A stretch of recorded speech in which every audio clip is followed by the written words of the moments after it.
dia. Bom dia a todos e bem-vindos a mais um espaço Mundo Azul.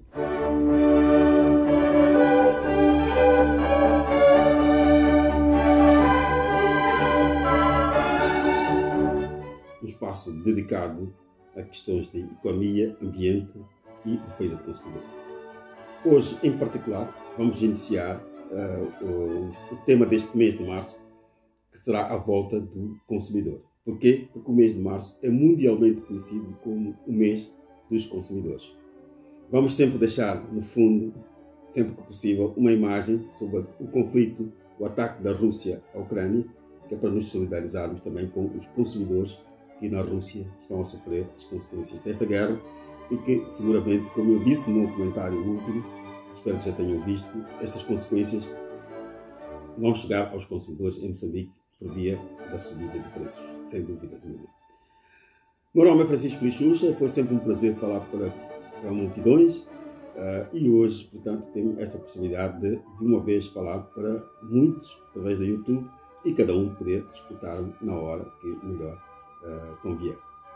Vamos então a este tema sobre o Dia Mundial dos Direitos do Consumidor. Comemora-se a 15 de março deste ano o Dia Mundial dos Direitos do Consumidor. E, por conseguinte, este mês de março é considerado o mês dos consumidores. Como é que surge esta data no mundo? A 15 de março de 1962, o então presidente dos Estados Unidos da América, John Kennedy, ele no seu discurso proferiu as seguintes palavras: consumidores, no fim do dia, qualquer um de nós, quando chega a casa, vai se servir do pão, da sopa, do sumo, do leite, e todos nós somos consumidores. E, por conseguinte, temos a obrigação de defender os consumidores. E estas célebres palavras ficaram registradas e as Nações Unidas, em 1983, decretou o 15 de março como o Dia Mundial dos Direitos do Consumidor. Queria convidar a todos, individualmente, para que neste mês de março tenham uma atitude positiva para o consumidor. Reduzam o desperdício do plástico. O plástico hoje parece que já está sendo recolhido também por algumas empresas. Contribuamos, cada um de nós possa contribuir, portanto, com algum gesto em relação aos direitos dos consumidores. Vou também aproveitar para dizer algumas coisas em relação ao nosso país. Dizer primeiro que há uma resolução das Nações Unidas sobre os direitos do consumidor. Para além disso, há uma lei modelo africana também que defende a causa dos consumidores em África.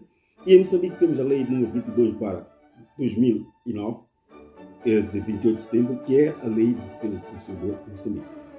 Para além desta lei, também há um regulamento. Nos termos da lei de defesa do consumidor em Moçambique, os consumidores em Moçambique têm 8 direitos principais, que são o direito à qualidade dos bens e serviços. Quer dizer, o moçambicano tem direito a que lhe sejam fornecidos bens de qualidade. Na padaria, no mobiliário, etc.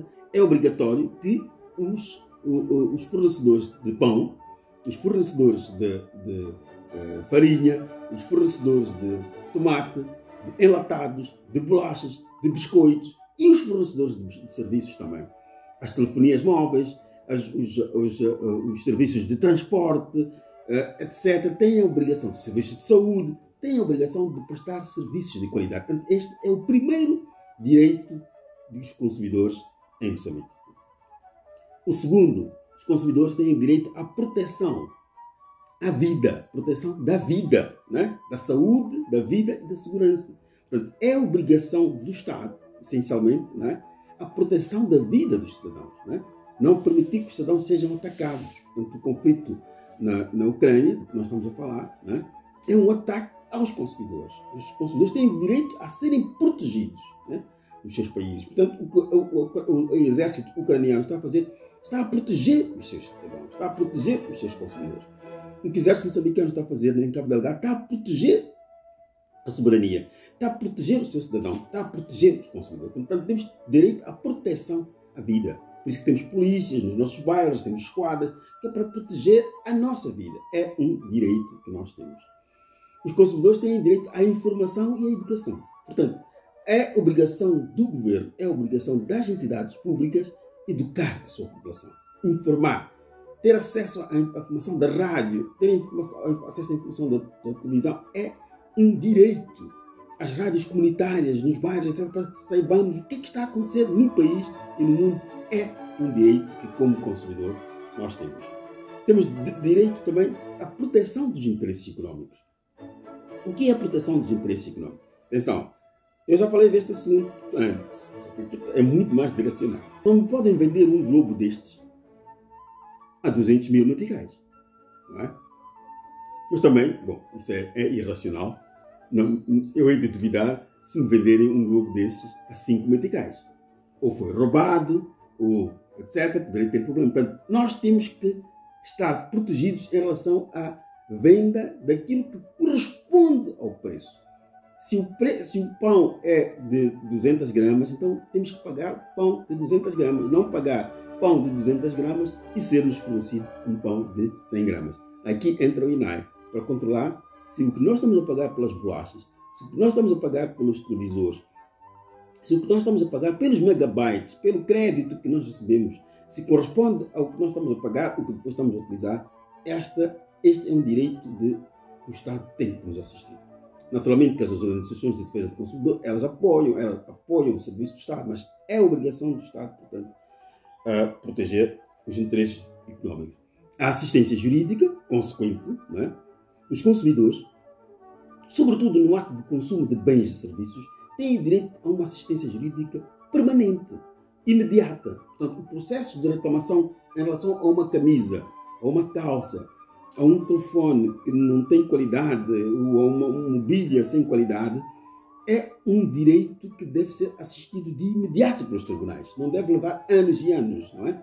O recibo é levado às entidades jurídicas e imediatamente a entidade jurídica deve processar, por via do INAI, processar este estabelecimento para que possa ser reposta à justiça em relação ao consumidor. Okay? Depois também o consumidor, uma outra coisa agradável, tem direito à representatividade. Portanto, nos bairros, na comunidade, nós podemos fazer-nos representar os consumidores de bebidas, os consumidores de informação do público, os consumidores de tomates, os consumidores do pão podem se organizar e os consumidores, de uma forma geral, podem se organizar para defender os seus interesses em relação a uma determinada área ou em relação aos todos os direitos que aqui foram mencionados. O último direito que o consumidor tem é o direito a ser protegido relativamente à publicidade enganosa. Quer dizer, não podemos comprar uma recarga de 100 meticais, mas de facto ela não conseguimos falar o correspondente a 100 meticais e nem conseguimos converter a recarga para megabytes correspondentes a 100 meticais. Portanto, depois, pronto, e outras coisas, né, que sabemos da publicidade enganosa. Também espetáculos de musicais, né, em que nos dizem que está lá o artista XYZ, se não está lá, é publicidade enganosa. Tudo aquilo que nos é dito que vai ocorrer e nós pagamos e na hora da verdade não nos é prestado esse serviço ou não nos é dado o bem que nos foi informado, estamos perante uma situação de publicidade enganosa. Okay? Então, estes são os principais direitos do consumidor. Muito obrigado por esta atenção. Este é o mês do consumidor. Recordar que o mês do consumidor é celebrado sobre o tema consumo sustentável, consumidor sustentável, ou consumo sustentável, que também já falamos. E dissemos que é o consumo que devemos ter sem prejudicar os outros. Portanto, não podemos beber num sítio, urinar numa parede perto do sítio onde os outros estão, porque o nosso consumo não pode prejudicar os outros. Não podemos beber cerveja ou refrescos e atirar garrafas para o chão, para as estradas ou das janelas dos nossos prédios, para quem vive no prédio, ou entornar água de cima do prédio para o chão, porque vamos prejudicar os outros consumidores. Portanto, o meu bem-estar não pode prejudicar o bem-estar dos outros. Como diriam os antigos filósofos, né? A minha liberdade termina onde começa a liberdade dos outros. Muito obrigado, um feliz mês de março e tragam também novidades para este mês do consumidor. Obrigado e, mais uma vez, a nossa solidariedade para com a Ucrânia. Bom dia.